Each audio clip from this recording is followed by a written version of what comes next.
I woke at 6:12 in the morning to the sound of metal prying at the lock of the apartment I bled to buy. Through the peephole, my mother held a crowbar.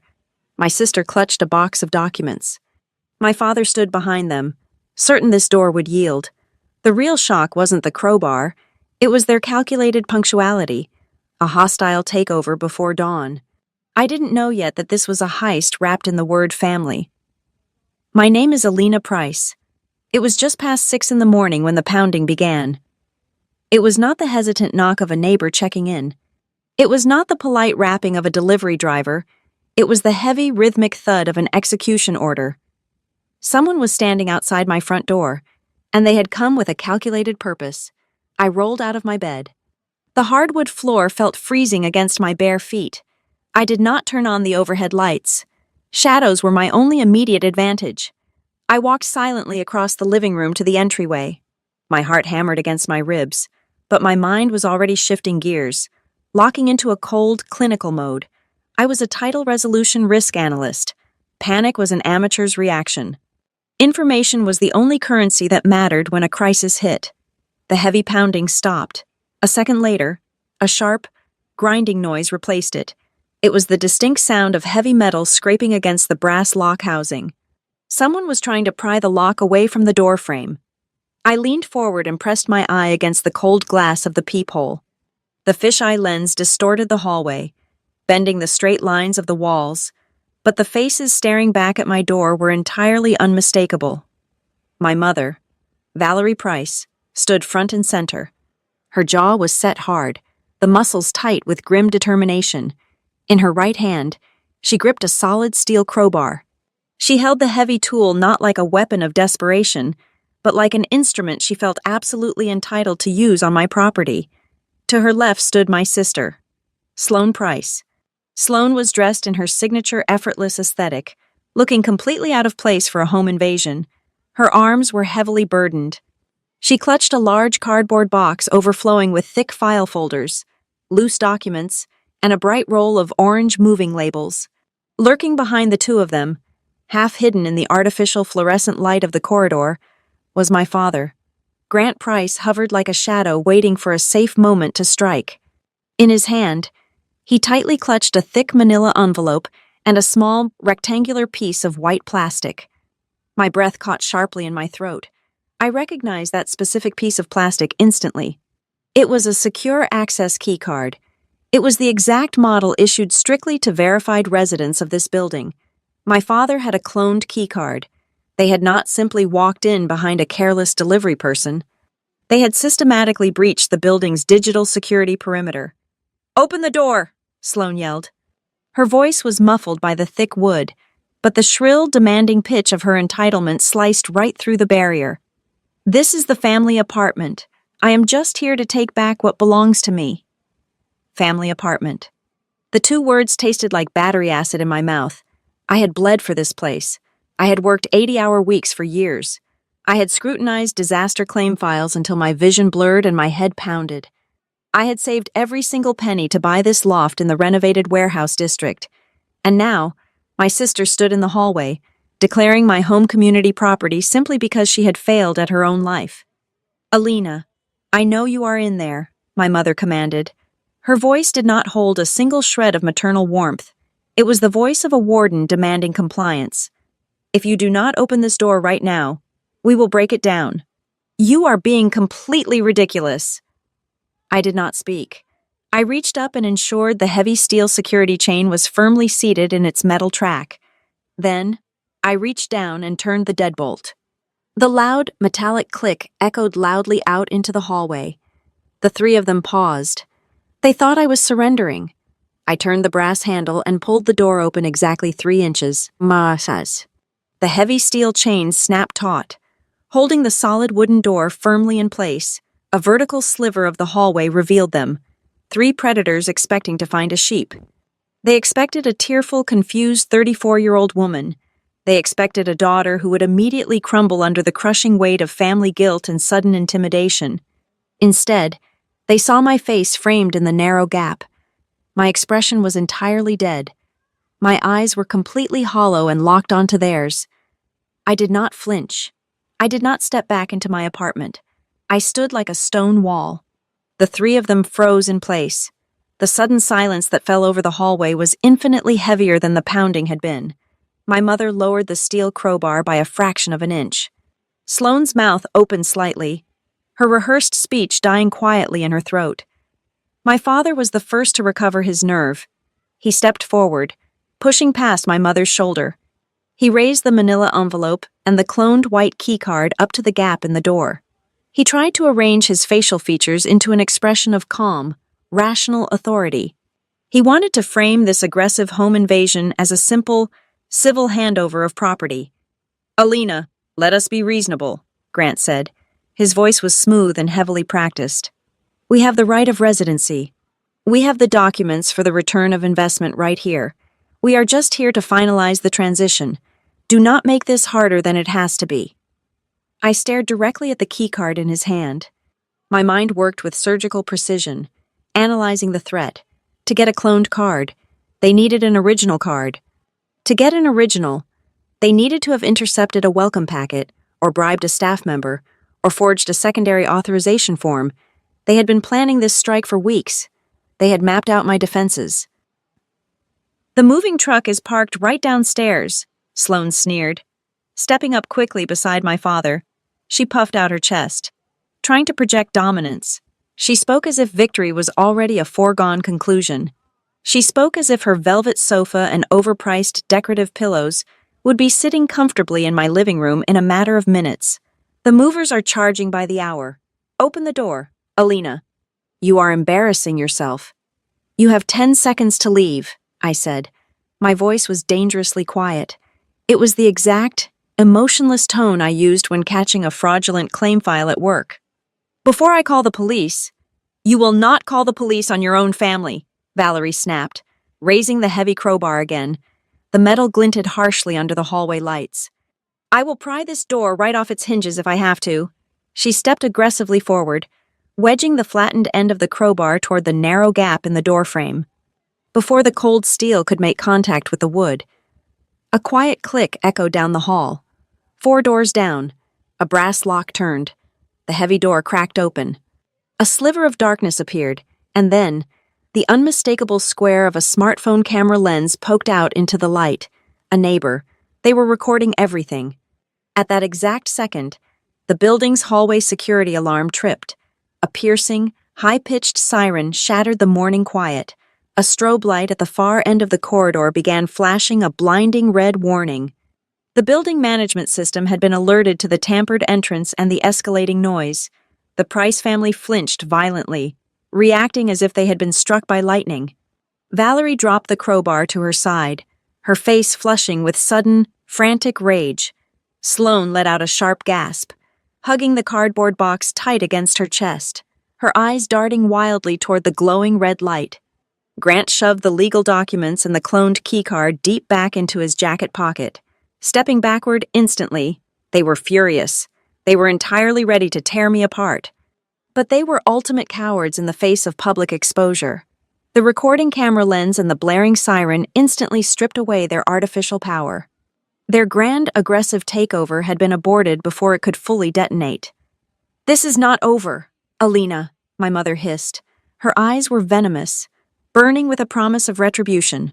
"You owe us—" "Let us go," my father muttered, grabbing my mother by the arm. "The police will be here in 2 minutes." They turned and fled quickly toward the emergency stairwell.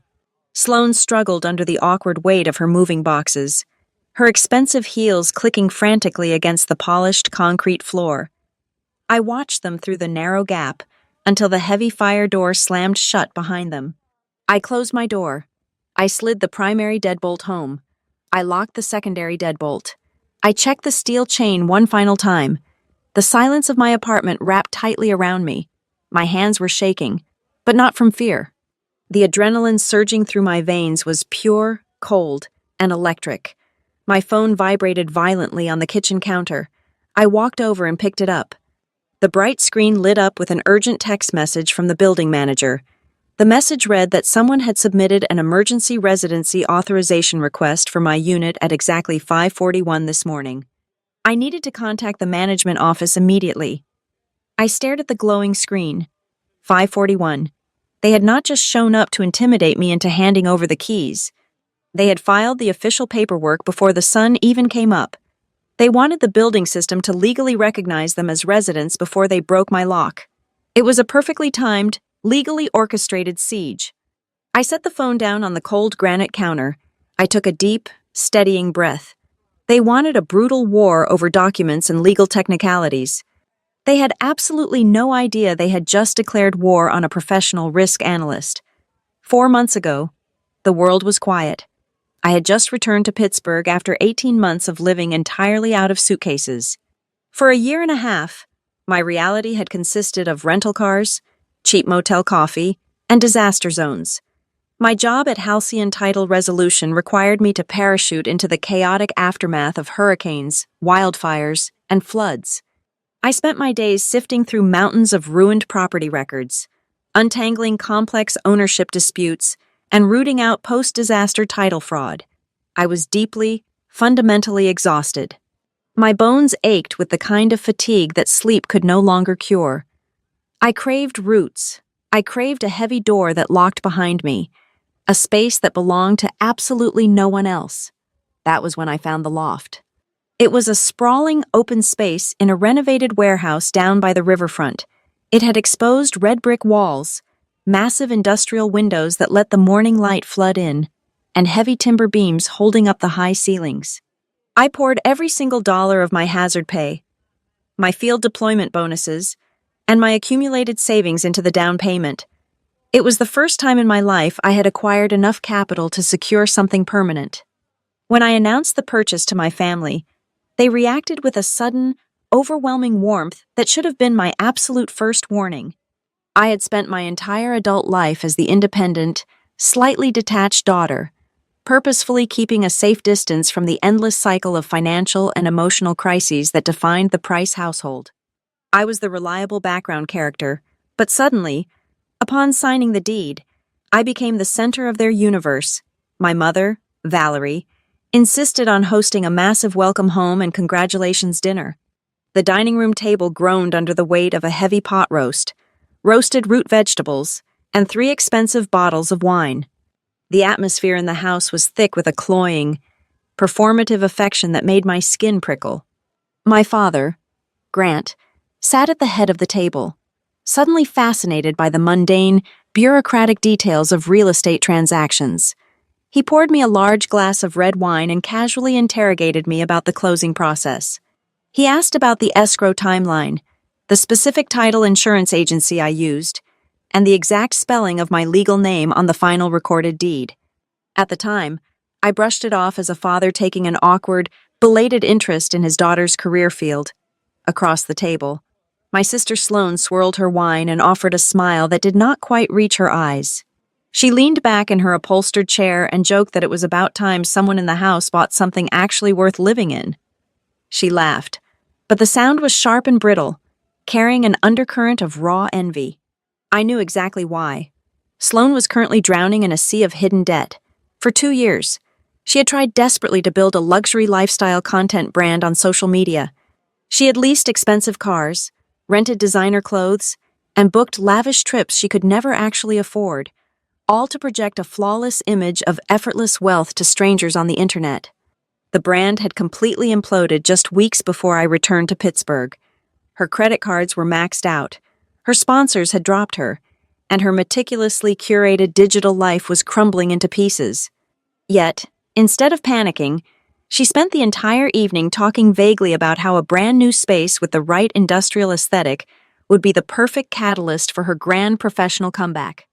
I was too tired to read between the lines. I wanted so desperately to believe that we had outgrown our old dysfunctions. I wanted to believe that age had mellowed my parents and humbled my sister. I forced myself to accept their sudden interest as genuine familial love.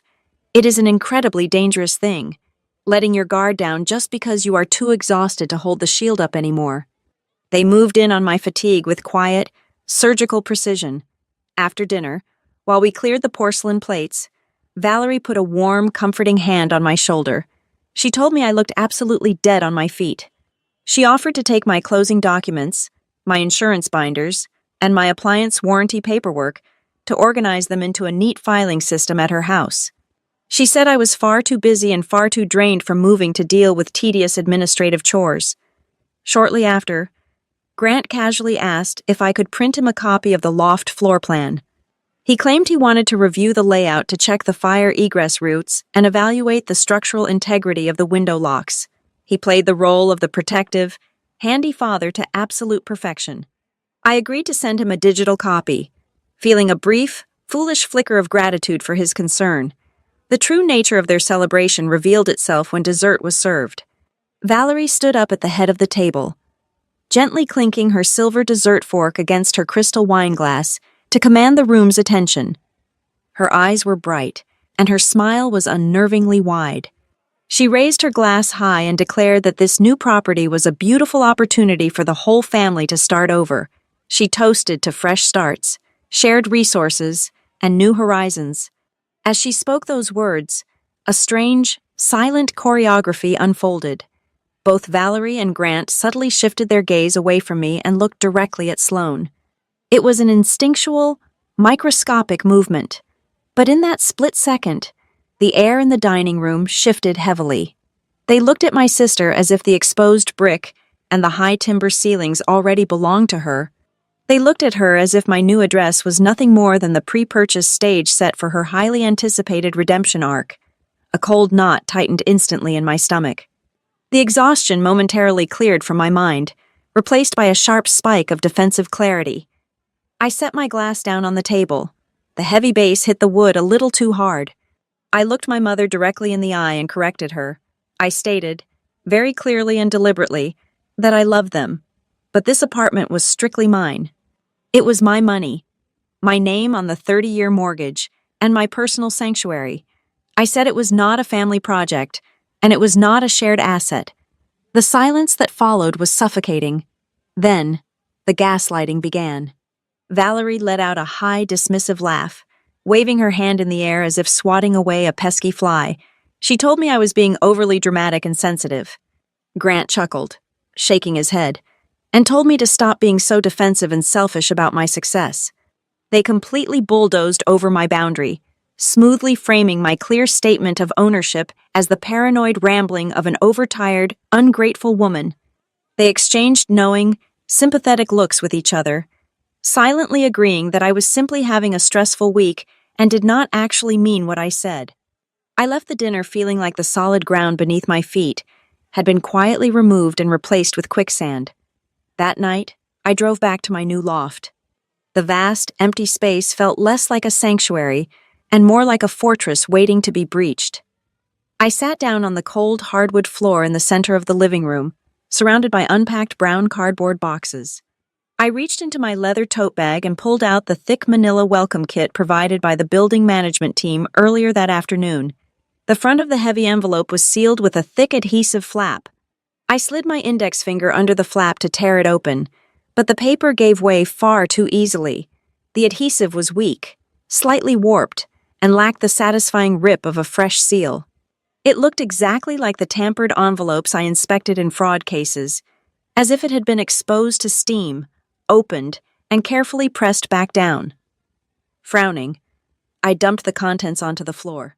Out slid the building rulebook, the fitness center waiver form, the parking garage remote, and a small translucent plastic bag meant to hold the physical backup keys to my front door. According to the printed inventory list stapled to the inside of the manila envelope, the small bag was supposed to contain 2 standard brass keys. I picked up the small plastic bag and held it up to the harsh light of the bare overhead bulb. There was only 1 key inside. I sat alone in the quiet expanse of my new home, staring at the single piece of jagged brass. The memory of my father asking for the floor plan and my mother offering to manage my paperwork suddenly felt less like familial care and more like a tactical reconnaissance mission. They had not just arrived to knock on my door this morning. They had already been standing quietly inside my life for months, meticulously mapping the layout of their theft. I did not call them out immediately. In my line of work, confronting a fraudster before you have the entire paper trail is a rookie mistake. You do not show your hand until you hold all the cards. The very next morning, less than 24 hours after the welcome dinner, I hired an independent commercial locksmith. I paid him $350 out of my own pocket to remove the standard brass deadbolt and install a heavy-duty smart lock with a randomized numeric keypad. I did not text my parents to complain about the missing spare key. I played the role of the busy, oblivious daughter, quietly fortifying my walls while I waited to see what their next move would be. I did not have to wait long. 3 days later, the psychological warfare began in the digital space. I was at my desk at Halcyon Title, deep into a complex commercial property claim. When my phone vibrated, it was a social media notification. Sloan had posted a photograph. In the image, she was standing on the cobblestone sidewalk directly beneath my specific corner of the warehouse building. She wore a perfectly tailored blazer and held an artisan coffee cup, projecting the flawless image of a successful entrepreneur. It was the caption that made my stomach drop, feeling so incredibly blessed today. My amazing sister and I are teaming up to help me start over downtown. Huge things are coming for the new studio space. Watch this journey. She had tagged the exact neighborhood and pinned the location precisely to my building. She did not outright claim she owned the property, but she deliberately weaponized the ambiguity. She crafted a public narrative that we were partners, that this was a joint venture, a beautiful family triumph. Within 2 hours, the social pressure campaign hit me like a tidal wave. My inbox and messaging apps overflowed. Aunt Martha sent a long text message, praising me for finally stepping up and taking my sister in during her terrible financial hardships. An old college roommate messaged me, saying she loved seeing siblings buy real estate together. Then came the voicemails from the women in my mother's church congregation. Their voices dripped with that highly specific, passive-aggressive sweetness. They told me how Christian it was of me to share my blessings, how a good sister always provides a solid safety net. The trap was brilliantly designed. If I went online and publicly corrected Sloan, telling everyone she was a liar and had absolutely no right to my home, I would instantly become the villain. I would be the cold, selfish, corporate sister publicly humiliating a woman who was already down on her luck. The gaslighting had expanded far beyond the dining room table. They had successfully conscripted my entire social circle into enforcing their delusion. The following Tuesday, the attack shifted from social manipulation to documented legal encroachment. I retrieved my mail from the lobby lockbox. Nestled between a credit card offer and a grocery flyer was a crisp, heavy envelope bearing the building management's official logo. I tore it open in the elevator. It was a formal welcome letter. Dear resident, we are writing to thank you for promptly submitting the secondary occupant registration form. We have processed the background check and look forward to welcoming Sloan Price to the community on the 14th of this month. The 14th, that was exactly 1 week away. I marched straight into the management office on the ground floor. I demanded to see the physical registration file. Kevin, the assistant property manager, looked confused but slid a photocopied packet across his wooden desk. I stared at the pages, my vision narrowing to a pinpoint. There was my signature at the bottom of the authorization page. It was a decent forgery, mimicking the sharp angles of my handwriting, but the pressure of the pen was all wrong. But the forged signature was not the most horrifying part of the document. At the very bottom of the second page, stamped perfectly in dark blue ink, was an official state notary seal. It carried a registration number, an expiration date, and a name, Grant Price, Notary Public, my own father. He had used his state-issued legal authority to notarize a fraudulent contract against me. He had weaponized his professional credentials to legitimize a document I had never seen, granting my sister formal documented tenancy in my home. He was laying down a concrete legal foundation to bypass my consent entirely. I walked out of the office and immediately dialed my mother. My voice was dangerously low, vibrating with a cold fury I could barely contain. I asked her point blank what they were doing. Valerie answered with a tone of mild, patronizing exasperation. It was the exact voice one might use to soothe a toddler throwing a tantrum in a grocery store. Oh, Alina, please stop making a mountain out of a molehill. It is just a simple paperwork shortcut. I told her forgery was a felony, not a shortcut. She scoffed, a sharp, dismissive sound over the phone speaker. Sloan just needed a prestigious address to secure some new vendor contracts for her brand reboot. Your father simply expedited the administrative side so she would not lose the deals. Why are you being so difficult? Every family is flexible with these little things. You are completely overreacting to a minor misunderstanding. A minor misunderstanding. She was actively rewriting reality while I was forced to live in it. At home, I was the hysterical, ungrateful daughter refusing to help her kin. Out in the world, I was the generous savior they had invented for social media points. I was being suffocated by their conflicting narratives. By Friday afternoon, the physical invasion manifested. I stepped off the elevator on my floor and stopped dead in my tracks. Stacked neatly against the brick wall right beside my front door were 4 large, heavy commercial shipping boxes. I walked closer and read the shipping labels. They were addressed to Sloane Price, utilizing my exact apartment number. The return addresses belonged to high-end textile manufacturers and imported lighting distributors.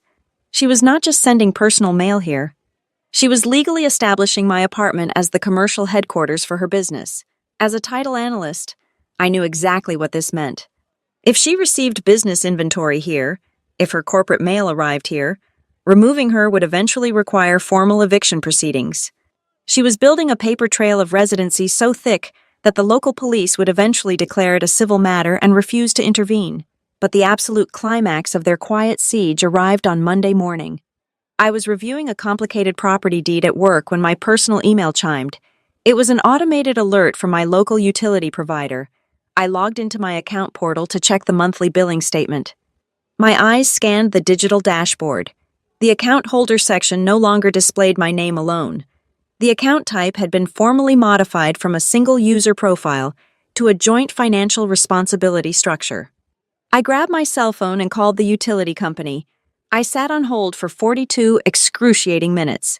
When a customer service representative finally answered, I demanded an explanation for the unauthorized account change. The representative was cheerful and utterly unhelpful. Yes, ma'am. I see the update right here. We received the digital authorization form to activate the shared billing mode yesterday afternoon. The form was authorized utilizing your verified electronic signature profile. Your sister, Sloane Price, is now an equal authorized co-payer on the account. I hung up the phone and stared blankly at my computer monitor. The office around me faded away into a dull hum.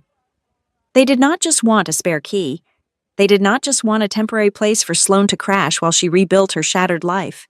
By attaching her name to the utility bills through digital identity theft, my family was fundamentally altering the legal structure of my household. They were tethering her financially to the property, creating a documented history of joint fiscal responsibility.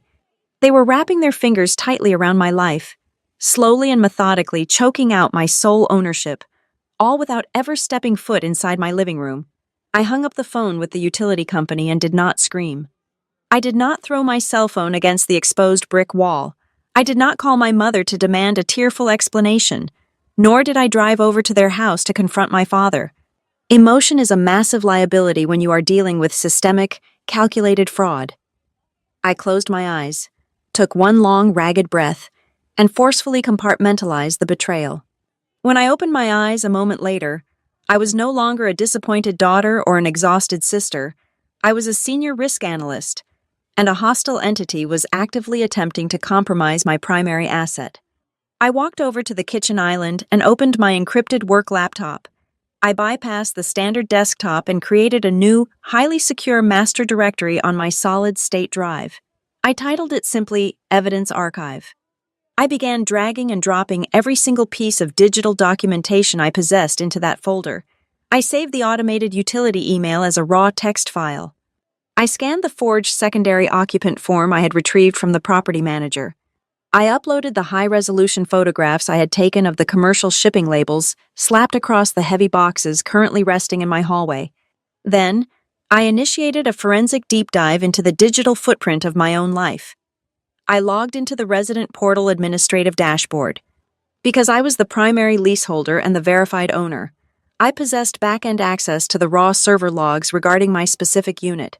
I exported the raw data to a massive spreadsheet and began filtering the columns by timestamp, internet protocol address, and action type. The hidden architecture of their invasion emerged instantly. It was not a chaotic, desperate scramble. It was a highly organized, methodical campaign of intrusion, I found a successful login recorded at 2:14 in the morning on a Tuesday. I traced the Internet Protocol address. It originated directly from the residential broadband network registered to my parents' suburban house. I found another login at 11:45 at night on a Thursday. During that specific session, the user had downloaded the building's guest access policies, the strict rules for commercial deliveries, and the exact legal specifications required for altering a lease structure. Furthermore, I discovered a hidden mail forwarding rule buried deep in the settings. Someone had programmed the system to automatically intercept and digitally forward any correspondence containing the words title, insurance, or deed to a secondary, anonymous email address. They were systematically studying the architecture of the building's bureaucracy to map out the weakest points in my perimeter.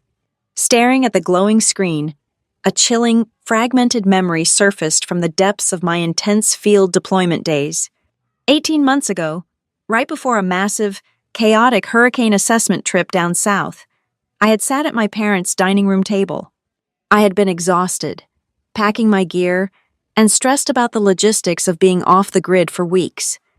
I had signed a highly specific, geographically limited power of attorney document and handed it to Valerie. I had legally granted her the authority to sign for certified mail, interact with the postal service on my behalf, and handle basic, low-level administrative notices while I was standing in disaster zones. It was a standard, heavily restricted document designed purely for logistical convenience. It contained explicit clauses forbidding the creation of new financial liabilities, the alteration of property deeds, the addition of tenants, or the encumbrance of any assets. My family was deliberately stretching an expired, tightly limited authorization document, treating it like a universal skeleton key to pick the locks of my entirely separate adult life. My cell phone vibrated sharply on the granite counter, shattering the heavy silence of the apartment. The caller identification displayed a familiar name, Dahlia Knox. She was a senior title examiner over at Lantern Escrow, a highly respected rival firm located across town. We had crossed paths on a massive multi-state commercial fraud case 3 years prior, bonding over our shared obsession with airtight paperwork. I answered the call. Her voice was hushed, carrying the distinct, echoing tone of someone speaking quietly from an empty, secure conference room. She skipped the pleasantries entirely. She told me she was looking at a digital file that had just crossed her desk for a preliminary review, and my specific parcel number was flagged on it. She said she felt professionally and morally obligated to give me a quiet warning. Someone had recently submitted a formal, exploratory inquiry to Lantern Escrow regarding a correction of ownership interest on my exact property address. I felt the blood drain entirely from my face. I asked her to read the exact, specific language of the inquiry out loud. Dahlia recited the text word for word. The submitter was asking the escrow officers about the legal mechanism required for filing a family contribution reimbursement addendum against the existing property title. The air in my lungs turned to ice. As a title analyst, I knew precisely what that meant. A family contribution reimbursement was a highly specialized, deeply insidious legal maneuver. If a party successfully filed and recorded that document with the county clerk, it would formally acknowledge that external family members had provided substantial capital for the purchase, maintenance, or renovation of the property in question. It was the absolute first, critical step in establishing a formal, equitable interest claim. I finally understood the terrifying scope of their plan. They did not just want to park Sloan in my spare bedroom so she could film aesthetic videos for her failing brand. They were actively testing the legal plumbing of the county record system to see if they could successfully inject their names onto the physical, recorded deed. They were trying to manufacture a retroactive, legally binding financial stake in my home. If they succeeded, they would create a massive cloud on my title. I would never be able to sell the loft, refinance the mortgage, or leverage the equity without their explicit, notarized permission. They were transforming my sole property into a legally disputable family asset. I thanked Dahlia, hung up the phone, and immediately shifted from surveillance to total lockdown mode. I contacted the 3 major national credit bureaus. I initiated a hard, permanent freeze on my Social Security number, instantly blocking any new lines of credit, background checks, or identity verifications. I submitted an urgent, expedited request to the county recorder's office for a comprehensive title activity chain report, demanding an immediate alert for any unrecorded liens, pending addendums, or unauthorized inquiries attached to my specific parcel. I then pulled up the forged property management forms on my screen and overlaid the signature vectors with my own authentic, verified digital signatures. The pressure points were wrong, the stroke velocity was entirely off, and the curve angles of the letters were hesitant. I took high-resolution screenshots of the discrepancies and logged them straight into the evidence directory. Every single lie, every forged stroke of the pen, was a piece of ammunition I was quietly stockpiling. The sun was beginning to set, casting long, dark, distorted shadows across my hardwood floors. I was just finishing the final security audit on my primary checking account when a new, urgent notification pinged loudly on my laptop screen. It was an automated, high-priority alert from the primary mortgage lender holding the note on my loft. The subject line was written in bold, unforgiving red text. It read that an application had been received for a home equity line of credit. I clicked the secure link. My heart deadened to the initial shock, operating solely on cold adrenaline. Someone had successfully bypassed the initial identity verification filters, likely utilizing my stolen personal data and the heavily manipulated power of attorney document. They had initiated a formal application to borrow a massive sum of money against the equity I had already built in the apartment. But the absolute most devastating detail was buried on page 4 of the application summary, hidden quietly under the disbursement instructions. The intended recipient for the massive cash withdrawal was not a personal checking account. The designated beneficiary was a registered limited liability company. It was the exact, specific corporate entity Sloan had registered for her failed, bankrupt lifestyle brand. They were not just trying to steal the physical space. They were actively attempting to drain the financial lifeblood out of my home to fund her spectacular delusion. I met Dahlia Knox at a dimly lit corner booth in a quiet speakeasy downtown, exactly 3 blocks from the Halcyon title offices. The air inside smelled of bitter orange peel and expensive bourbon. She did not bother with a menu. She slid a thin manila folder across the polished mahogany table. Inside were printed copies of the anomalies she had flagged during her shift at Lantern Escrow. Dahlia took a slow sip of her drink and looked me dead in the eye. She explained that amateurs try to forge one massive document, panic, and inevitably get caught. My family was not playing an amateur game. They were executing a sophisticated, multi-pronged siege. They were aggressively testing multiple structural weaknesses in my legal perimeter. If I successfully blocked one path, they had 2 more alternative routes already in motion. She held up 3 fingers, counting off their attack vectors. Prong 1 was the physical occupation, establishing formal tenancy through forged management forms and the convergence of Sloan's commercial mail to create a legally binding residential footprint. Prong 2 was the social engineering, with Valerie controlling the narrative so completely that our entire community would turn against me if I dared to fight back.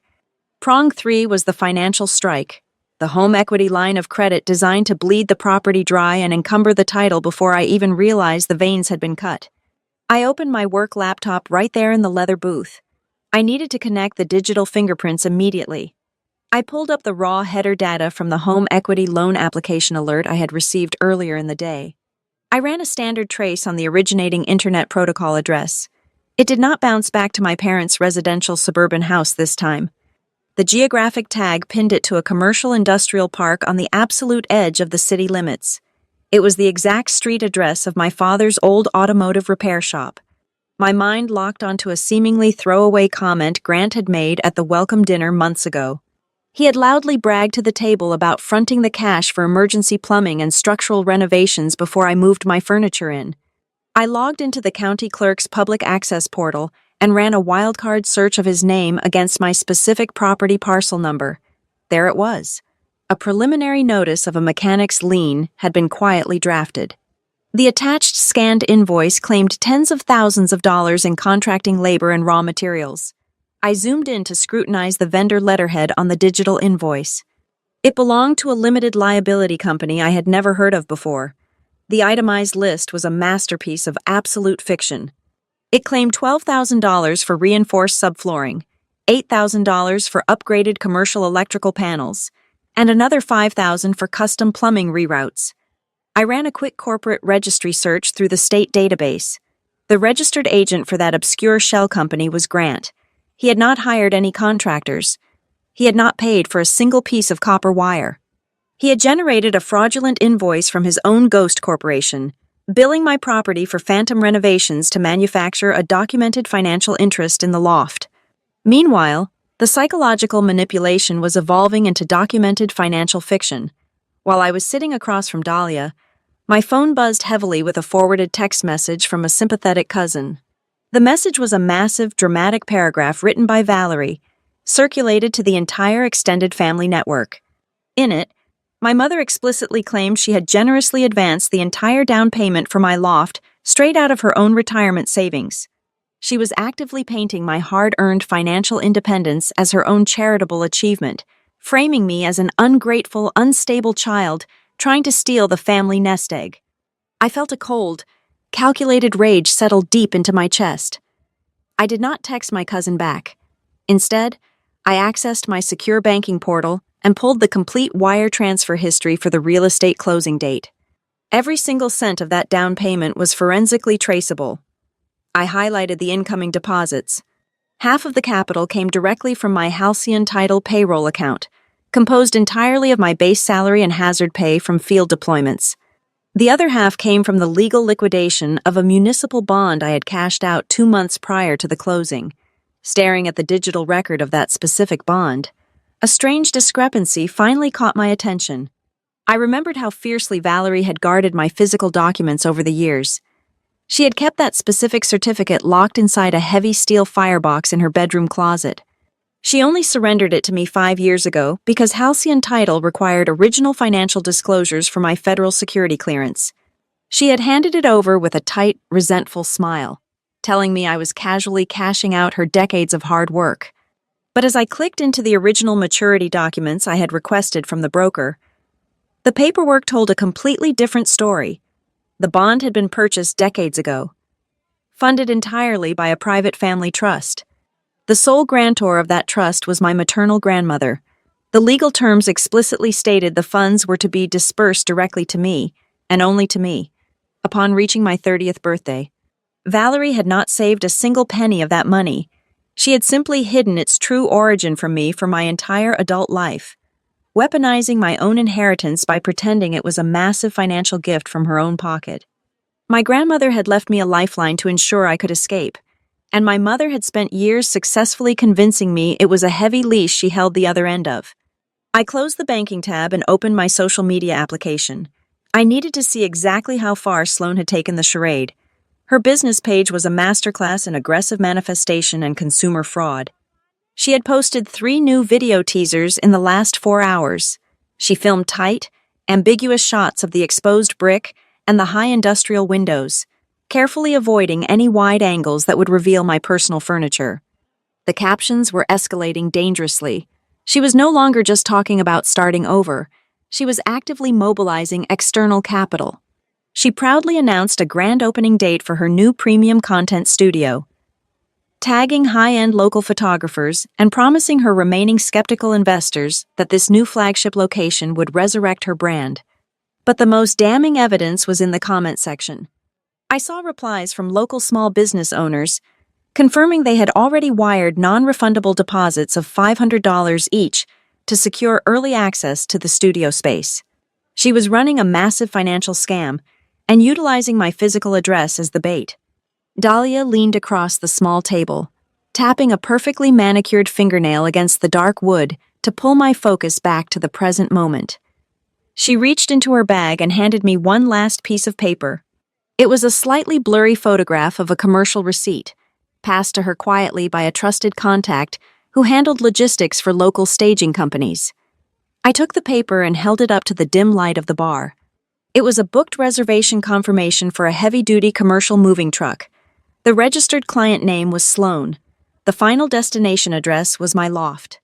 I looked down at the exact date the reservation was placed and fully processed by the rental company's billing department.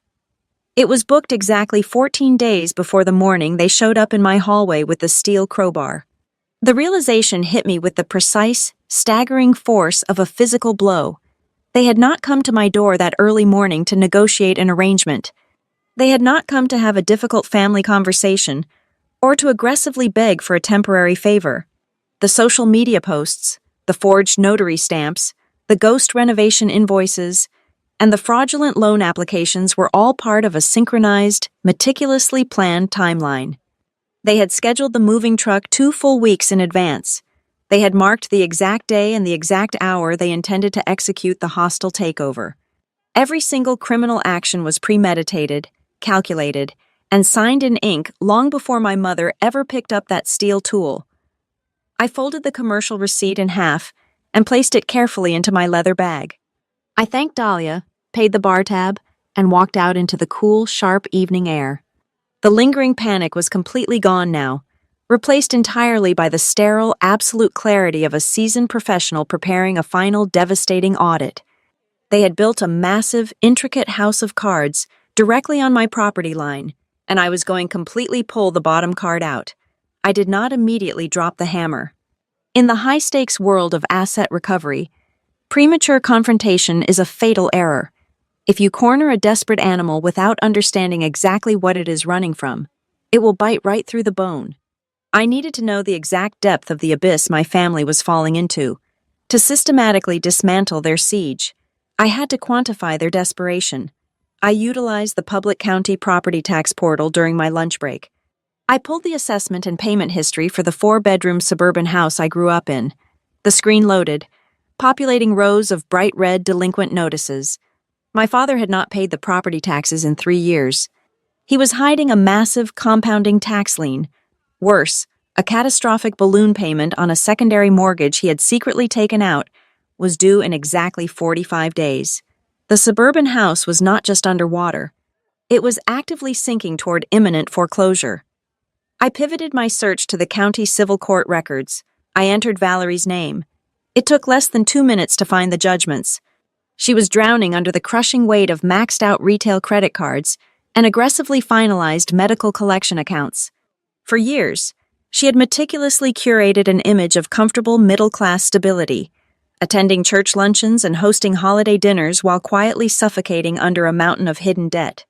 She had always spun a subtle narrative that I was the cold, distant daughter who owed the family my success. Now I understood the architecture of her guilt trips. She was not just protecting my sister. She was grooming me to be the financial savior when their house of cards inevitably collapsed. The pieces snapped together with terrifying clarity. The loft was never meant to simply serve as a temporary aesthetic background for Sloane to shoot her social media videos. It was a fully realized escape hatch. It was a lifeboat designed to carry all 3 of them when the bank finally arrived to padlock their front door. They intended to move in, physically occupy my space, and use the fraudulent home equity line of credit to pay off their suburban debts. They were trying to hollow out my life to construct a shelter for their own failures. Sloane was the immediate catalyst, the desperate vanguard of their invasion. I dug deeper into the digital footprint of her newly announced premium content studio. I bypassed her public posts and found the booking portal she had linked in a hidden business directory. She had formally accepted non-refundable security deposits from 2 high-profile local commercial clients. The contracts promised full exclusive access to the loft for week-long brand shoots scheduled to begin early next month. She had sold thousands of dollars of air, banking entirely on the assumption that they would have successfully evicted me or broken my will by then. The theoretical threat became physical precisely at 5:15 that evening. I walked out of the heavy glass doors of the Halcyon Title Resolution building and headed toward the employee parking garage. The evening air was crisp and biting. As I approached my sedan, a shadow detached itself from the concrete pillar near my bumper. Grant stepped directly into my path, effectively blocking me from reaching my driver's side door. His face was flushed, the skin around his eyes tight with suppressed panic and rising anger. He did not look like the confident patriarch who had casually asked for my floor plans months ago. He looked like a cornered man running out of time. He did not offer a greeting. He lunged forward, thrusting a thick, crumpled stack of printed invoices into my personal space. His voice was a low, aggressive growl that echoed off the concrete walls of the parking structure. He told me he had put real sweat and heavy labor into my property. He claimed he had spent his own hard-earned cash, making sure the loft was safe and functional. He demanded that I stop being an ungrateful bitch and legally acknowledge his equitable share of the real estate. I stood perfectly still, letting his anger wash over me like a cold wave. I did not flinch. I did not raise my voice. I simply reached out and took the crumpled stack of papers from his shaking hand. I flipped through the pages.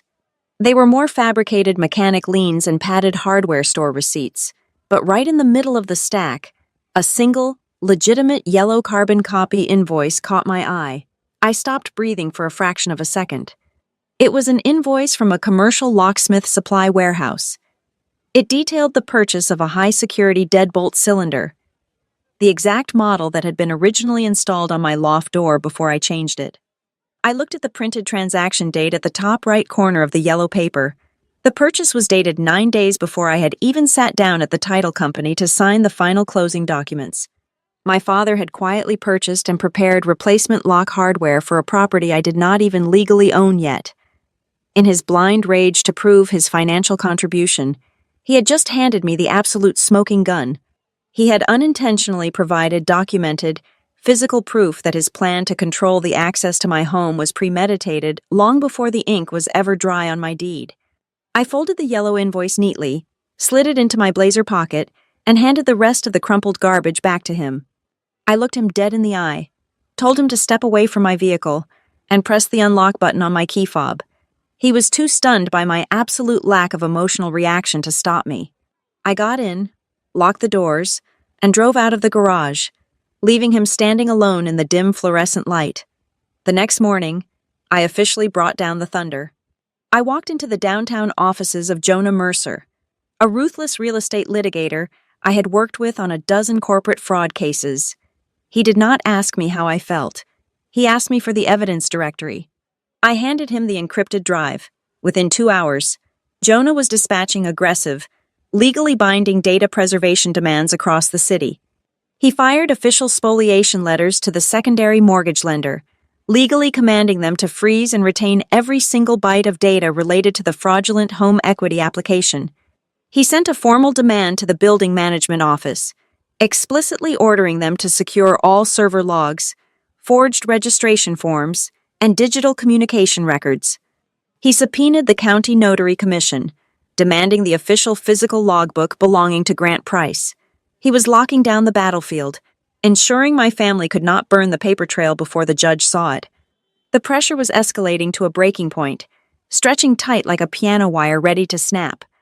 I returned to my loft that evening, double-checking the heavy-duty smart lock before stepping inside.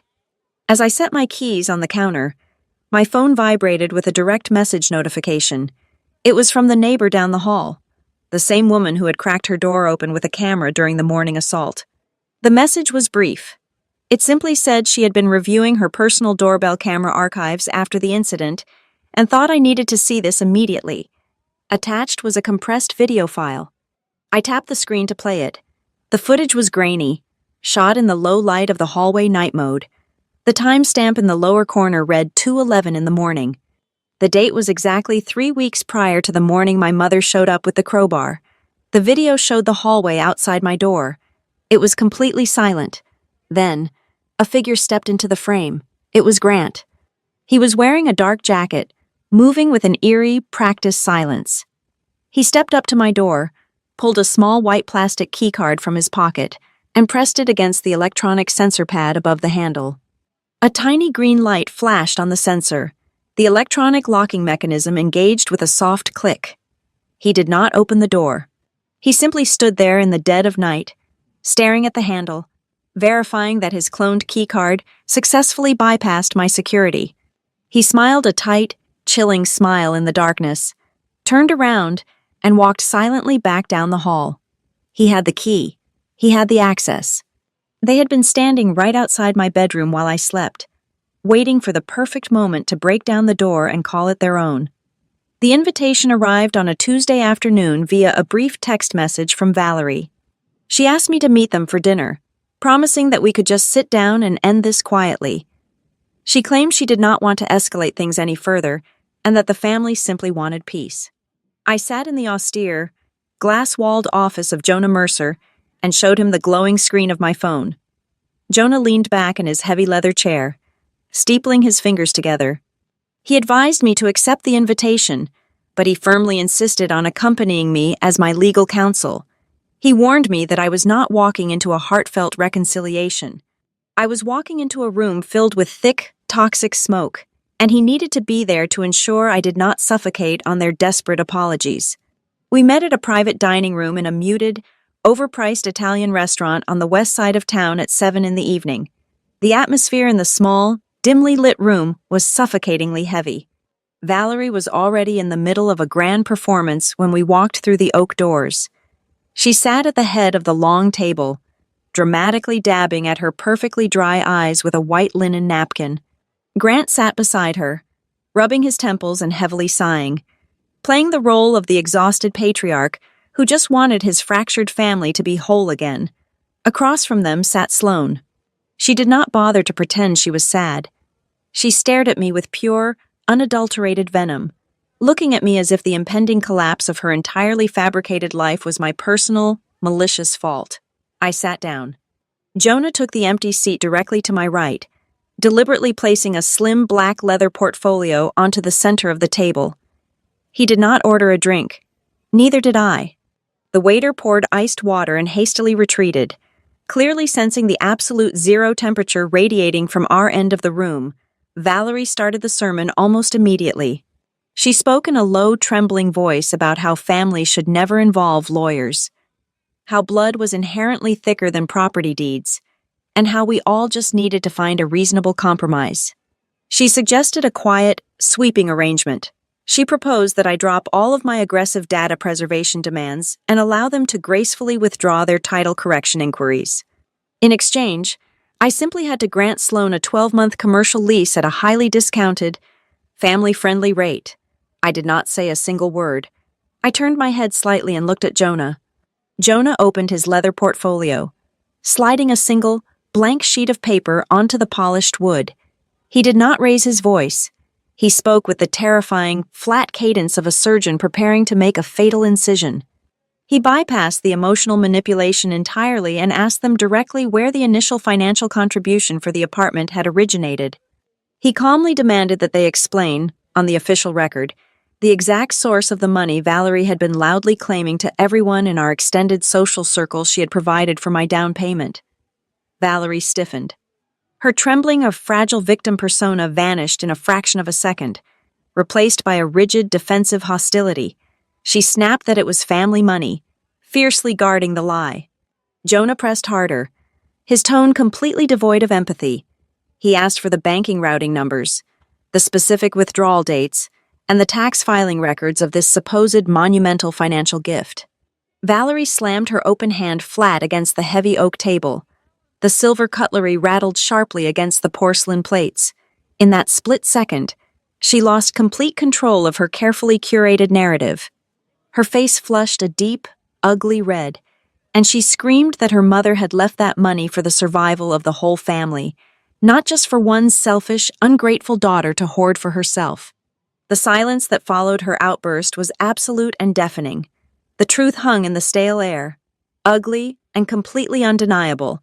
It was a confession violently dragged out into the harsh light. When my grandmother passed away 10 years ago, Valerie had acted as the sole executor of the estate. I had always been told there was nothing left but old furniture and a few sentimental trinkets. But Valerie had deliberately hidden a handwritten letter and a specific, high-yield municipal bond account that was legally designated entirely in my name. She had stolen my inheritance the moment the earth settled over the grave. She had buried the paperwork, kept the secret, and then spent the next decade slowly trying to figure out how to drain it, all while successfully convincing me that I owed her an unpayable debt for every single scrap of success I achieved. Grant did not look ashamed of his wife. He leaned forward, aggressively defending the historical theft.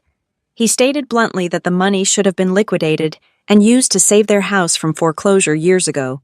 He argued, with terrifying sincerity, that it was fundamentally wrong for hundreds of thousands of dollars to sit locked dead in a financial account, and later in a luxury loft, while the rest of the family was actively drowning in compounding debt. He truly believed my financial security was nothing more than a communal asset they simply had not yet been able to cash out. He looked at me with deep, bitter resentment, furious that I had unknowingly secured my own life raft while their ship was taking on water. That was the exact moment Sloane completely broke. The thin, glossy veneer of her polished internet persona shattered into a million jagged pieces. She leaped out of her chair and leaned forcefully across the table, her face contorted with raw, unfiltered panic. She screamed that she had already promised her new investors the loft. She shrieked that she had signed binding contracts and taken thousands of dollars in non-refundable deposits from commercial clients, all based entirely on the aesthetic background of my home. She wailed that if she lost this physical space, her brand would be permanently destroyed. She would be sued for massive corporate fraud, and every single layer of her supposed success would instantly evaporate. She demanded that I hand over the keys right then and there to save her from the devastating legal consequences of her own spectacular lies. I sat perfectly still in my chair, absorbing the sheer magnitude of their collective delusion. For the absolute first time in my 34 years of life, I saw the complete, horrifying architecture of the heist. It was a perfect toxic storm. It was my mother's boundless entitlement and historical theft. It was my father's crushing secret financial ruin. It was my sister's frantic, desperate panic to maintain a fake reputation. All of their massive, individual failures had intersected perfectly at one specific coordinate on the map. My name, my property. I was never a daughter or a sister to any of them. I was a designated casualty meant to absorb their impact. The air in the private dining room was thick with their heavy, frantic breathing. They had laid all their ugly, desperate demands on the table, waiting for me to finally break, waiting for the lifelong conditioning of family guilt to finally force my ultimate compliance. Jonah did not let them breathe another word. He reached into his portfolio one last time. He did not shout. His voice was colder than the melting ice in the untouched water glasses. He looked directly at my father. He stated that earlier that afternoon, a county judge had compelled the immediate production of the official notary public journal registered to Grant Price. Jonah leaned forward, resting his forearms on the table, fixing his eyes mercilessly on my father's suddenly pale, sweating face. He announced that his investigative team had personally reviewed every single entry from the past 12 months. There was not a single line, not a single signature, and not a single fingerprint in that entire official ledger that matched the registration number stamped onto Sloane's forged residency application. I walked away from that private dining room expecting the crushing weight of exposure to finally break them. Jonah had surgically dismantled my father's forged notary ledger. In any rational universe, catching a man fabricating official state records would force a full, immediate retreat, but I fundamentally underestimated the terrifying velocity of their desperation. When you strip away the last remaining shred of a narcissist's plausible deniability, they do not apologize. They double down. They simply change the battlefield. They realize they could no longer win on the administrative front. The paper trail was too securely locked, the digital timestamps too rigid. So, less than 48 hours after that dinner, they abandoned the forgery angle and launched a direct, lethal strike against my personal sanity. The official notification arrived via a courier directly to my desk at Halcyon Title Resolution. It was an emergency civil petition filed in the county court. I broke the seal and scanned the heavily formatted legal text. My blood turned to absolute ice. They were no longer claiming a simple misunderstanding over a lease. They had submitted a sworn, signed affidavit, claiming I had made a binding verbal agreement to grant Sloane indefinite co-tenancy. But it was the justification for this supposed verbal contract that took my breath away. The petition explicitly stated that the family was stepping in because I was actively suffering from a severe, undocumented mental health crisis. They claimed that the grueling 18 months of field deployments in disaster zones had severely fractured my psychological stability. They painted a horrific, entirely fabricated picture of me as a paranoid, erratic woman who could no longer safely manage her own affairs or live alone. The affidavit stated that Sloane moving in was actually a desperate rescue mission, a family intervention I had tearfully begged for before my condition deteriorated into total hostility. It was the dirtiest, most spectacularly vicious hit they could have possibly designed. They were not just trying to steal my property anymore. They were actively attempting to execute my professional and personal credibility. In my line of work, analyzing multi-million-dollar risk portfolios requires an ironclad reputation for objective, rational judgment. If my own family successfully entered a public legal record claiming I was mentally compromised, it would not just lose me the apartment, it would instantly terminate my federal security clearances and destroy my entire career. If I sounded crazy, then my meticulously gathered evidence of their fraud would be dismissed as the obsessive, paranoid delusions of a sick woman. The fallout was immediate and suffocating. Because the civil petition invoked a tenant rights dispute paired with a wellness concern, the building management was legally paralyzed. Kevin from the management office called me, his voice tight with profound legal discomfort. He informed me that the building association was compelled by state housing regulations to schedule an expedited, internal administrative hearing regarding temporary access rights. If Sloan won this preliminary step, she would be granted a provisional, legally enforced right to enter and occupy my apartment while the broader civil lawsuit dragged its way through the sluggish county court system. That was their end game. If she got one foot inside my door with a judge's temporary blessing, getting her back out would take years and thousands of dollars I did not have. The walls of my life began to rapidly close in. Valerie did not just file the court documents. She aggressively weaponized her social network to build the narrative. She spent her days working the phones, calling every single aunt, uncle, cousin, and old family friend in her extensive contact list. She used her most heartbreaking, tearful voice. She told them all that her eldest daughter was deeply unwell. She spun a tragic tale of a mother desperately trying to monitor and protect a child who was losing her grip on reality. I felt the poisonous effects of her campaign 3 days later. I was standing in line at a local coffee shop, absolutely exhausted, waiting to order a black espresso. I felt a soft hand touch my shoulder. I turned around to find Mrs. Gable, a woman who had attended my mother's church for 20 years. She looked at me with a cloying, deeply offensive expression of exaggerated pity. She tilted her head, lowering her voice to a theatrical whisper that half the cafe could hear. She told me she had spoken to my mother. She said she was praying for my mental recovery. She actually reached out, trying to squeeze my arm, and told me that pushing my loving sister away during a psychiatric breakdown was a mistake I would deeply regret. Every single muscle in my body seized. The urge to scream, to drag her out to the sidewalk and forcefully explain the forged notary stamps and the fake property liens, was violently overwhelming. I wanted to tear my mother's narrative to shreds right there in the middle of the coffee shop, but I looked at Mrs. Gable's sympathetic, completely brainwashed eyes, and a cold, brutal realization washed over me. Valerie had already won the social war. There was absolutely no amount of logic, no stack of documents, and no rational explanation that could instantly undo a weeping mother's lie. If I reacted with the anger I genuinely felt, I would only visually confirm their exact story. I would look exactly like the unstable, aggressive woman Valerie claimed I was. I stepped back, completely removing my arm from her grasp. I did not smile. I did not defend myself. I simply told her to have a pleasant morning, turned my back, collected my coffee, and walked out into the freezing wind. It was an incredibly painful choice, severing my fundamental human need to be understood by my community. I had to let them all believe I was broken. I had to let my mother play the martyr. I intentionally locked away my pride and poured every single ounce of my remaining life force directly into the counter-offensive file.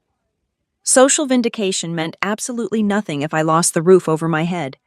I needed a legal slaughter, not a public apology. Behind the scenes, my chosen allies were operating with terrifying efficiency. Dahlia Knox bypassed the standard bureaucratic delays at the county recorder's office. She leveraged every professional favor she had accumulated over a decade in the title industry to pull a fully certified, deeply authenticated chain of title for my parcel. She secured the hard copies, heavily stamped with the official state seals, proving unequivocally that no other human being had ever possessed a fractional claim to the deed. Meanwhile, Jonah Mercer was ruthlessly cornering the secondary mortgage lender. He successfully legally compelled the bank's fraud department to release the exact internal digital timestamps of the home equity application. The data log proved the loan was initiated from my father's commercial garage Internet Protocol address, precisely at a time when my work badge scans proved I was physically locked inside the Halcyon Title Secure server room across town. It was an airtight, indisputable alibi against their financial forgery. Downstairs in my building, Kevin, despite his hands being tied by the upcoming administrative hearing, did the one critical thing I needed. He quietly archived the raw, unedited master file of the security camera footage from the morning they attacked my door. He preserved the high-definition video of my mother wielding the heavy steel crowbar and my father clutching the cloned access card, ensuring the digital file could not be mysteriously corrupted or automatically deleted by the server's 30-day overwrite protocol. We were building an impenetrable fortress of hard data, while my family continued to happily construct their castle of emotional lies. I was sitting at my kitchen island at 9 o'clock on a Thursday night, reviewing Jonah's hearing strategy, when the heavy intercom buzzer on my wall suddenly screamed. I walked over and pressed the audio button. The nighttime security guard's voice crackled through the cheap speaker. He sounded highly apologetic. He told me there was a legal process server standing in the lobby, legally demanding access to my floor to serve official court documents. I told the guard to send him up. I already knew the administrative hearing was scheduled. I assumed it was simply the formal notice of the exact date and time. I opened my front door.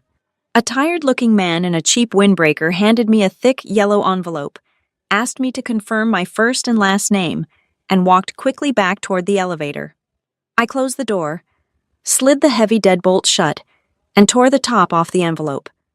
I pulled out a heavy stack of heavily stapled legal paper. It was not the notice for the Building Association hearing. It was a brand new, aggressively escalated civil claim. Grant had officially filed a massive lawsuit for the immediate reimbursement of $55,000. The deeply fabricated itemized list claimed extensive costs for structural renovations, emergency plumbing labor, and general family contracting services. But the final paragraph was the true, lethal poison. The lawsuit formally petitioned the county court to place an immediate, encumbering mechanics lien directly against the title of my apartment until the fabricated debt was paid in full. They were legally attaching their fake numbers to my real asset. It was a calculated, devastating move to completely freeze my property, rendering it entirely unsellable and untransferable while they battered down my doors. The siege was no longer just outside in the hallway. It had officially wrapped its heavy chains completely around the foundation of my home. The text message arrived on my phone exactly at 6 p.m. on the night before the administrative hearing. It was from Valerie. The tone of the message was abruptly different from the aggressive, frantic social media campaign she had been waging for weeks. She named a high-end, dimly lit cocktail lounge located in the lobby of a boutique hotel downtown. She promised me that if I simply came to meet them, if I was finally ready to be reasonable and behave like a proper daughter, the family would immediately withdraw all civil petitions and mechanic liens. She swore we could just keep everything private and settle this quietly without a judge. I forwarded the location directly to Jonah Mercer. I did not ask for his permission. I simply informed him of the venue. Jonah immediately replied that he was picking me up in 20 minutes. When my family chose that hotel lounge, they were banking on a specific psychological dynamic. They wanted a private, intimate ambush. They wanted to surround me with disappointed sighs, tearful eyes, and the suffocating heavy weight of lifelong familial guilt. They fully expected me to walk into that room alone, emotionally exhausted, and ready to surrender my keys just to make the nightmare stop. They did not expect a seasoned corporate litigator to walk in right beside me. We found them sitting in a semicircular leather booth, tucked into the darkest corner of the lounge. The ambient noise of clinking martini glasses and soft jazz music masked the sheer tension radiating from their table. Valerie had dressed down, wearing a simple cardigan, explicitly playing the role of the heartbroken, weary mother. Grant sat stiffly, nursing a bourbon. Sloane was aggressively tapping her manicured nails against the glass table, her eyes darting nervously toward the entrance. When Jonah slid into the leather booth directly next to me, placing his sleek black briefcase onto the table, The psychological advantage they thought they possessed instantly evaporated. Valerie's jaw tightened. Her carefully rehearsed tears dried up before they even had a chance to form. Grant sat up straighter, his posture shifting from paternal disappointment to cornered hostility. My father did not waste time pretending this was a loving reconciliation. He reached into the inner breast pocket of his suit jacket and pulled out 2 sheets of cheap, standard printer paper. He slid the stapled pages across the smooth glass table toward me. It was a typed, unnotarized settlement agreement. I looked down at the words. The sheer, breathtaking audacity of their demands was printed in plain black ink. The contract stipulated that Sloane would be granted immediate, unrestricted commercial usage of the eastern half of my loft to operate her content studio. It demanded that Valerie receive permanent, unrestricted access to my secondary bedroom for designated family storage. Finally, it outlined a strict, non-negotiable monthly payment plan where I would directly reimburse Grant for the $55,000 of entirely fabricated family investment costs he claimed to have spent on my property. If I signed this piece of paper, they would magnanimously drop the lawsuit claiming I was mentally unstable. They were holding my professional sanity hostage for a permanent lease and a massive cash payout. I did not touch the paper. I simply stared at it. The heavy silence stretched on too long for Sloane. Her polished, aesthetic internet persona completely fractured under the weight of the quiet rejection. She leaned forcefully across the glass table, her face twisting into an ugly mask of pure, unfiltered panic. She completely lost her cover. She shrieked, keeping her voice just low enough to avoid alerting the bartender, that she absolutely needed the keys by tomorrow morning. She confessed that weeks ago, she had already sneaked into my building behind a delivery driver. She had hired a professional photography crew to shoot her entire luxury branding campaign right in the main architectural corridors of my floor. She had built her entire grand launch, accepted massive financial deposits from high-paying clients, and promised her remaining skeptical investors a grand opening based entirely on the aesthetic of my specific loft. If she did not have legal access to the apartment by tomorrow, her clients would sue her for commercial fraud, and her carefully constructed empire of lies would publicly detonate. Jonah ignored her entirely. He reached out with 2 fingers and pulled the typed agreement toward him. He adjusted his silver-framed glasses and looked directly at my father. Jonah's voice was the complete opposite of Sloane's frantic yelling. It was smooth, clinical, and completely lethal. He asked Grant a very simple, logistical question. He asked how my father could legally, or even logically, demand financial reimbursement for installing heavy-duty commercial deadbolts and structural subflooring on dates that occurred 3 full weeks before the property title was ever legally transferred into my name.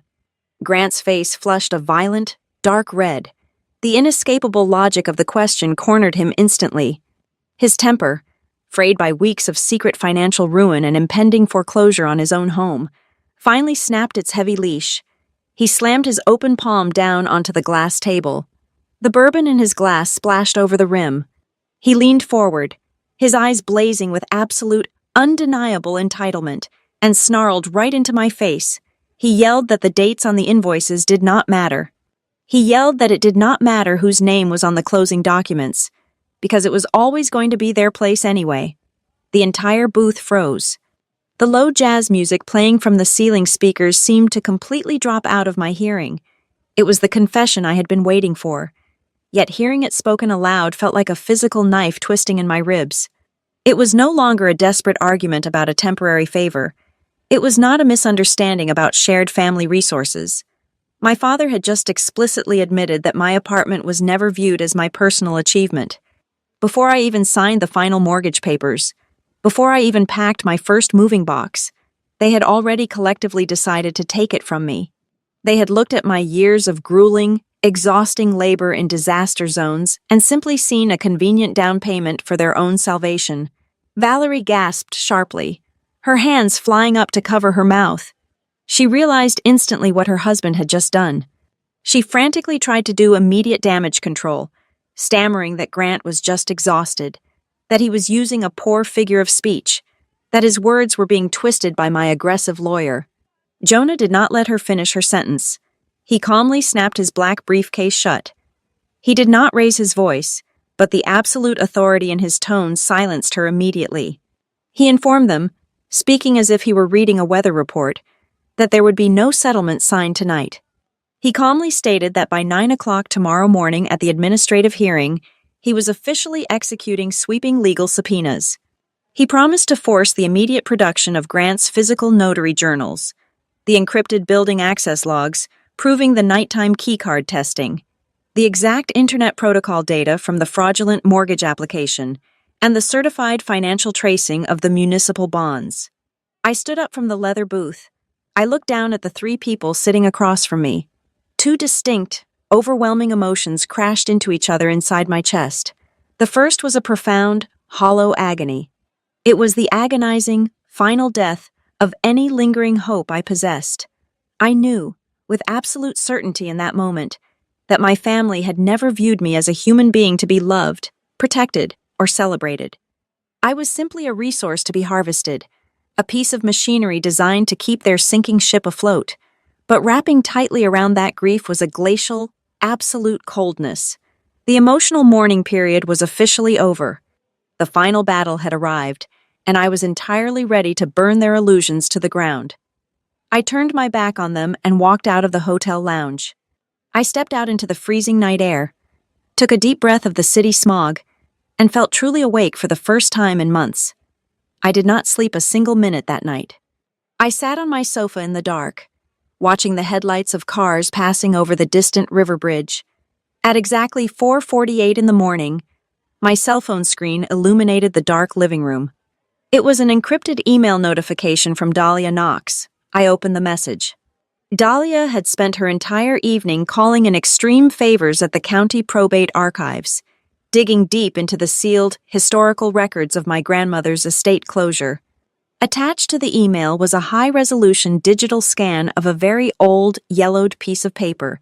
It was the original, handwritten letter from my grandmother. I zoomed in on the cursive handwriting. The text was devastatingly clear.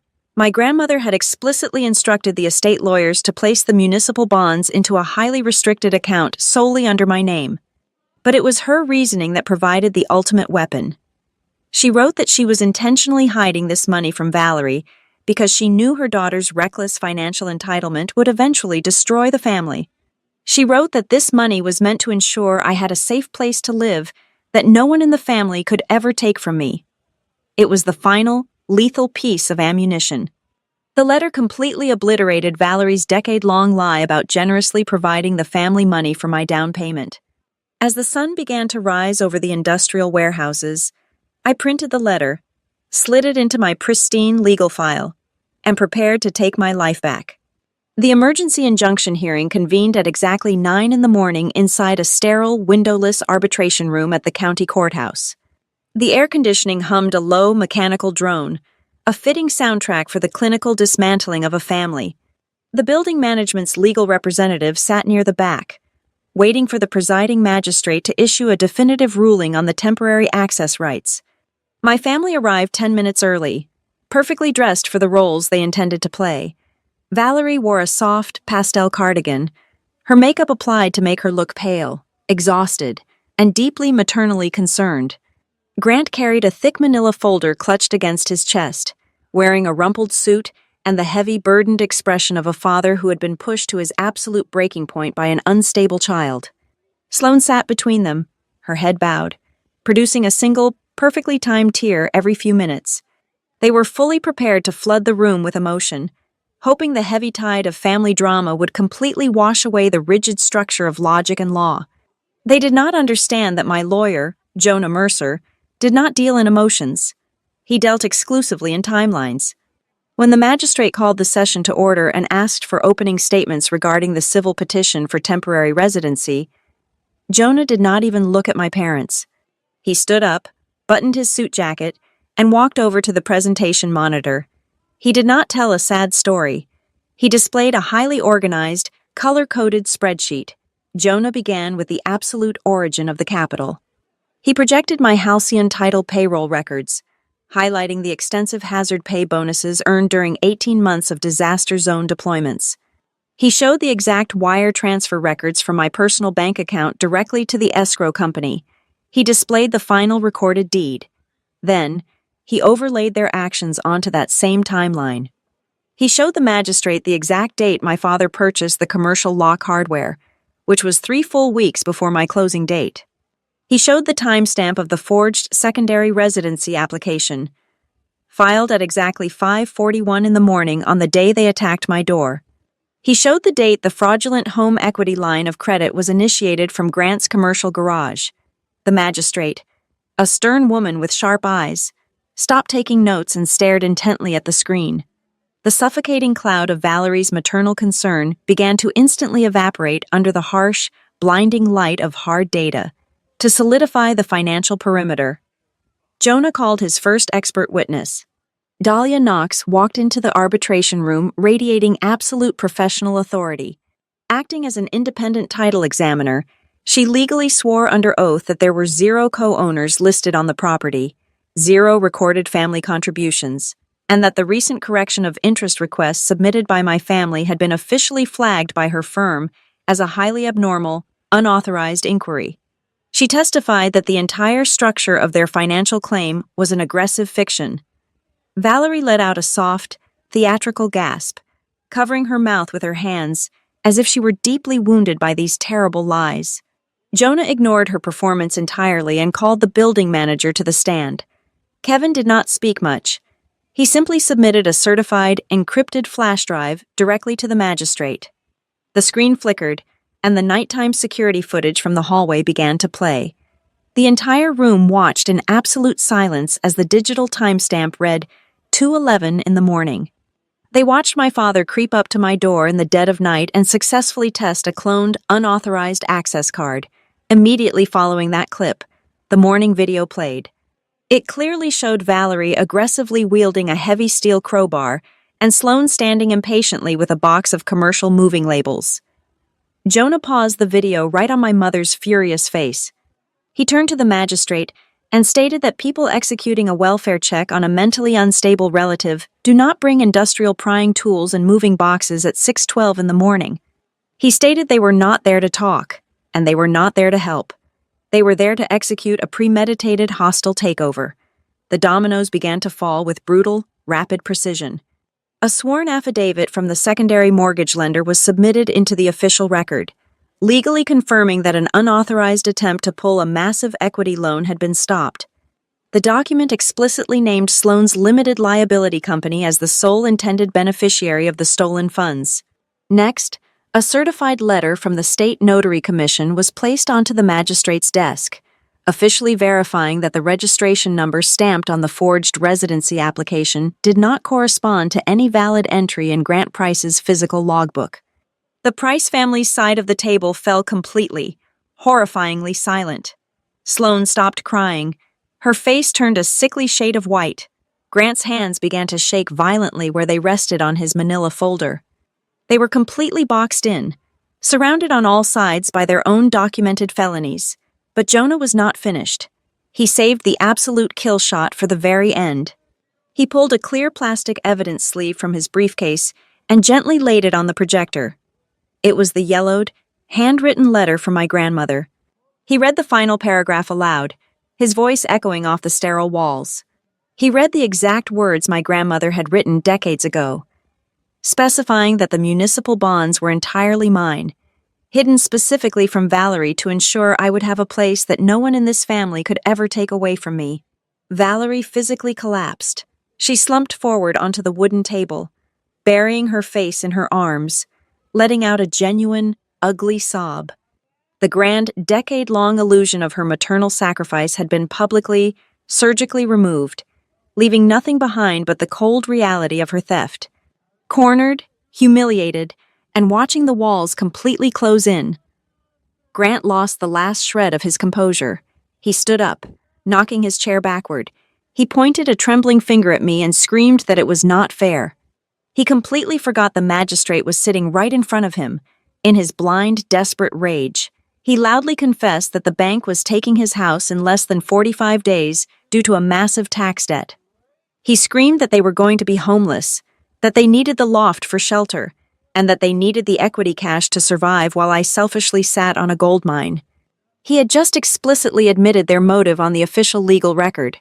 He confessed that the civil petition regarding my mental health, the $55,000 reimbursement claim, and the temporary access demands were nothing more than fabricated extortion tools designed to steal my property to pay off his secret debts. The magistrate slammed her wooden gavel down so hard it echoed like a gunshot. The ruling was swift, merciless, and absolute. The magistrate legally dismissed the civil petition in its entirety with extreme prejudice. She formally denied any temporary or permanent access rights to the loft.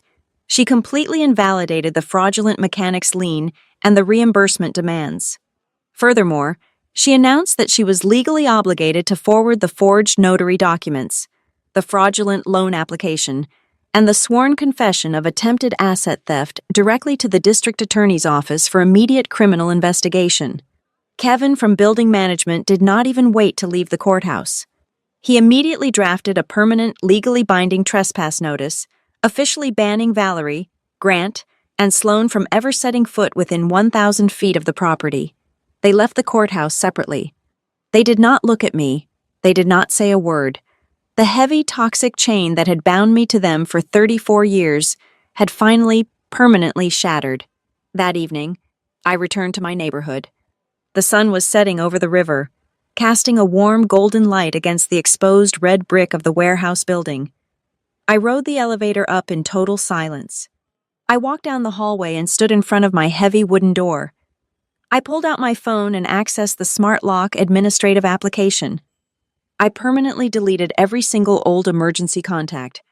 I wiped the entire digital history clean. I typed in a brand new, highly complex, numeric code. I pressed my finger against the keypad. The heavy steel deadbolt slid home with a loud, satisfying, metallic click. It was no longer the sound of frantic self-defense.